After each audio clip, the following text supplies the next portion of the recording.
Regardez-les. Observez ces foulards, ces visages rougis par l'effort pathétique d'un samedi soir à Londres, Berlin ou New York. Regardez cette jeunesse mondiale, et moins jeune d'ailleurs, qui s'engouffre dans des pubs sombres ou des clubs assourdissants avec une seule et unique mission, l'effacement. Ils ne boivent pas, ils s'anesthésient. Ils s'injectent des doses massives d'éthanol industriel, mélangées à des boissons gazeuses sucrées, dans le but d'atteindre le plus vite possible cet état de néant qu'ils appellent l'ivresse. Pour eux, l'alcool est un bouton off. C'est une fuite, une démission de la conscience, une reddition face à la grisaille de leur propre existence. C'est la culture du binge drinking, cette barbarie moderne qui consiste à remplir son estomac comme on remplit le réservoir d'une machine, sans une once de respect pour le liquide, pour la terre qui l'a porté, ou pour le travail de l'homme qui l'a façonné. C'est le triomphe du shot, cette petite dose de violence liquide avalée d'un trait, les yeux fermés, comme une punition nécessaire pour oublier que l'on ne sait plus vivre. Mais alors, il y a la France. Et là, le monde entier bascule. Bienvenue dans un univers où le temps s'arrête de couler pour laisser la place au nectar. Bienvenue dans la première partie de cette déconstruction brutale d'une illusion planétaire, là où le reste du monde boit pour mourir un peu, le français boit pour naître à la vie. Ici, nous allons parler de la SNHC, l'humiliation, silencieuse mais dévastatrice que subit chaque étranger lorsqu'il réalise, un verre de cristal à la main, que toute sa vie, il n'a été qu'un manant dans le royaume du goût. Imaginez la scène. Un touriste, disons un homme d'affaires pressé venu de Chicago ou un étudiant fêtard de Stockholm, s'installe à la table d'un restaurant gastronomique, quelque part entre les vignes du Médoc et les pavés de Paris. Il a soif. Mais une soif brutale, une soif de consommateur. À peine assis, il interpelle le serveur avec cette arrogance typique de celui qui croit que l'argent achète tout. « Apportez-moi votre vin le plus fort, et vite. J'ai besoin d'un verre. » À cet instant précis, le temps se fige. Le serveur, cet aristocrate du quotidien dans son tablier noir impeccable, ne bronche pas. Il ne s'offusque pas, car la colère serait une forme de vulgarité. Il se contente de poser un regard chargé d'une pitié souveraine sur cet étranger. C'est le regard d'un maître devant un élève qui vient d'insulter la grammaire. Dans ce silence, une phrase invisible flotte dans l'air. « Monsieur, vous n'êtes pas ici pour vous enivrer, vous êtes ici pour être initié. » La tragédie du monde moderne réside dans cette précipitation. Pourquoi cette hâte? Pourquoi vouloir brûler les étapes? Pour le français, le vin n'est pas une boisson, c'est une relation. On ne commande pas un vin fort, on rencontre une personnalité, une année, une exposition au soleil d'un coteau bourguignon. La lenteur du service français, si souvent critiquée par les touristes ignorants, n'est pas de l'inefficacité, c'est un rempart contre la vulgarité. On vous fait attendre pour que votre esprit se calme, pour que votre palais se prépare, pour que vous compreniez que le verre que l'on va vous servir a attendu 10 ans dans l'obscurité d'une cave pour vous rencontrer aujourd'hui. Boire vite, c'est cracher au visage du temps. Et pour un Français, le temps est la matière première de la beauté. Mais le choc ne fait que commencer. L'étranger voit arriver la bouteille. Il s'attend à ce qu'on lui remplisse son verre jusqu'au bord, comme on remplirait une pinte de bière dans un pub miteux. Sacrilège. On ne verse qu'un fond, une larme de rubis ou d'or liquide. Et là, l'étranger commet l'irréparable, il porte le verre à ses lèvres immédiatement. Nouvelle erreur. Nouvelle déchéance visuelle. Le Français, lui, observe. Il sent. Il interroge. Le vin est une langue morte que seul le nez français sait ressusciter. Regardez cet enfant français de 8 ans à la table familiale le dimanche. On ne lui donne pas de vin, bien sûr, mais on lui fait sentir le bouchon. On lui fait décrire l'odeur. Est-ce que ça sent le sous-bois? La cerise noire? La pierre humide? Cet enfant est déjà plus cultivé que le plus riche des milliardaires de la Silicon Valley qui achètent des caisses de Pétrus pour les mélanger avec du jus de fruits dans des soirées débauchées. En France, l'éducation au vin est une éducation à l'humanité. Apprendre à sentir avant de boire, c'est apprendre à écouter avant de parler. C'est une leçon de politesse envers la terre. Le monde nous regarde et dit, vous êtes snob, vous compliquez tout. La réponse est cinglante, nous ne compliquons rien, nous honorons tout. Le snobisme, c'est de porter une montre à 100 000 € sans savoir lire l'heure. La culture française du vin, c'est de savoir apprécier une bouteille à 20 € parce qu'elle possède une âme. Le monde est devenu, vos VNOA, sans culture, car il a transformé le sacré en marchandise. Regardez ces touristes qui osent demander des glaçons dans un verre de blanc millésimé, ou pire, ceux qui osent mélanger un rouge charpenté avec du soda pour le rendre plus doux. C'est un crime contre l'humanité culinaire.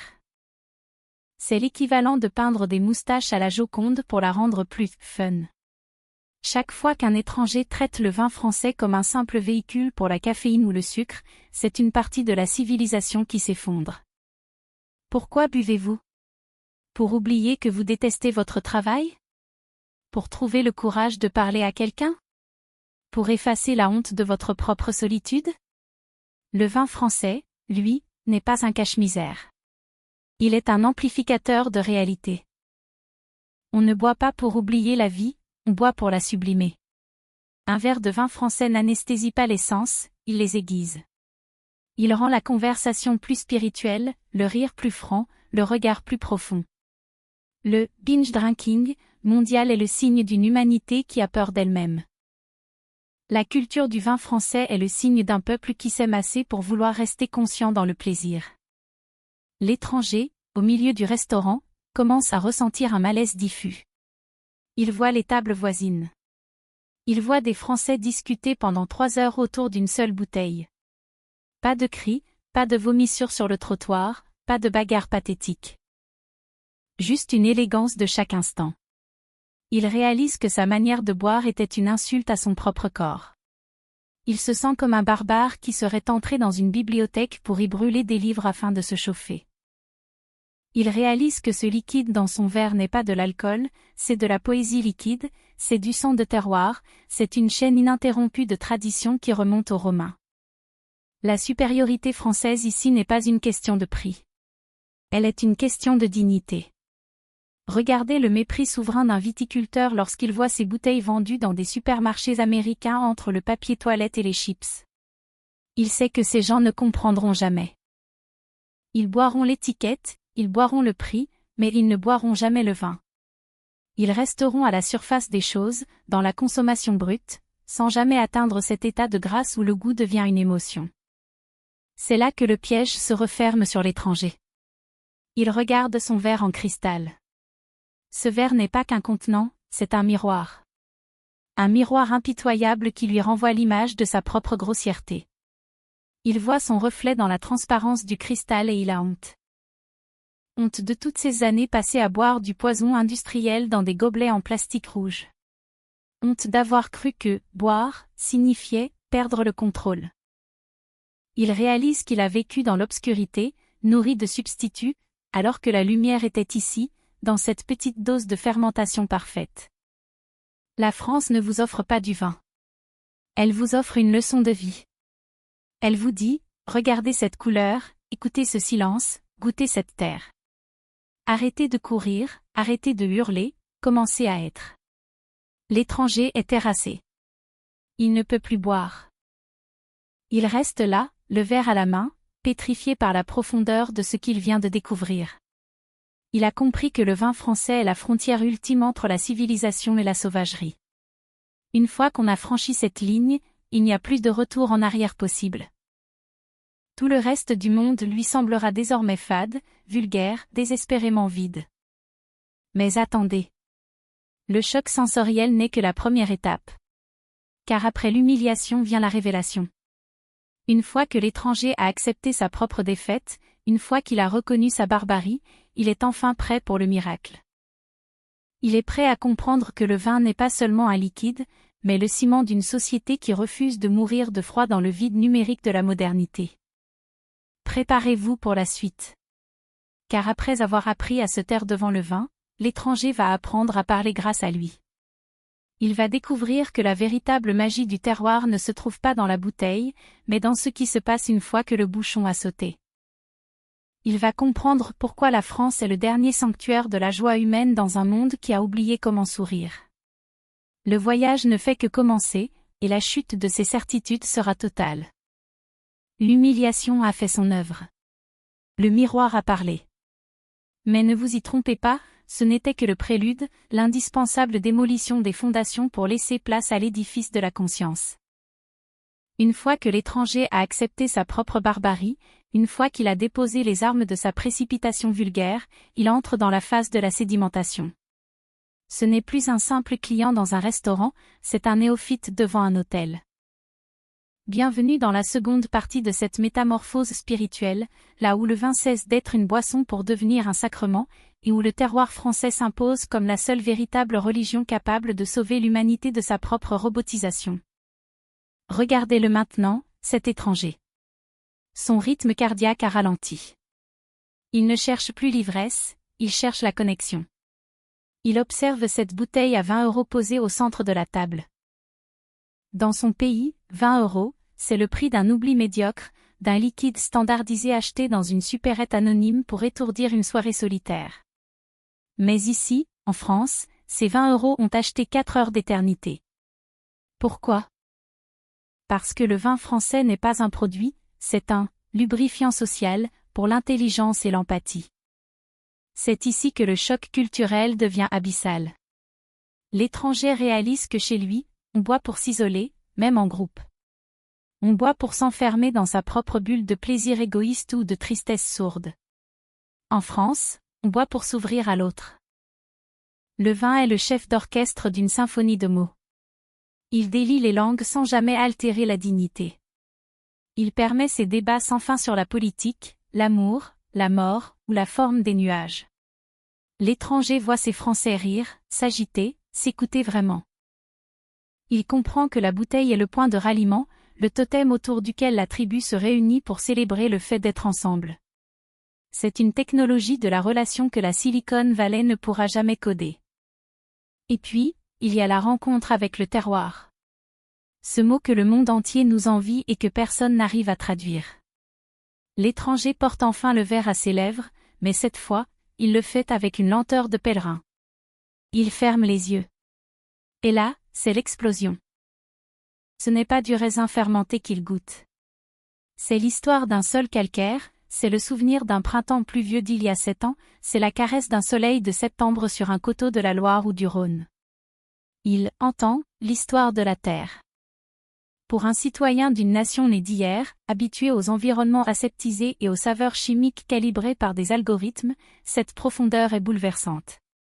Il réalise que sa vie est une succession de surfaces lisses, alors que la France lui offre du relief. Il goûte à la complexité, à l'imperfection magnifique de la nature. Et souvent, à cet instant, une larme monte. Ce ne sont pas des larmes de tristesse, mais des larmes de gratitude. Il pleure parce qu'il vient de découvrir qu'il peut être connecté à la terre sans avoir besoin de la posséder. Il pleure parce qu'il se rend compte que le vin est un pont entre les générations. C'est alors que survient la confession, ce moment de vérité brutale où le masque tombe définitivement. J'ai vécu comme une machine, pense-t-il. Il repense à ses années de carrière, à sa productivité forcenée, à ses déjeuners mangés debout devant un écran, à ses soirées où il utilisait l'alcool comme une drogue pour éteindre le bruit de son anxiété. Il réalise l'immensité de sa propre perte. Il a utilisé le vin comme un outil de fuite, alors que les Français l'utilisent comme un outil de présence. Il a fui la réalité, alors que la France l'invite à la regarder en face, avec élégance et sérénité.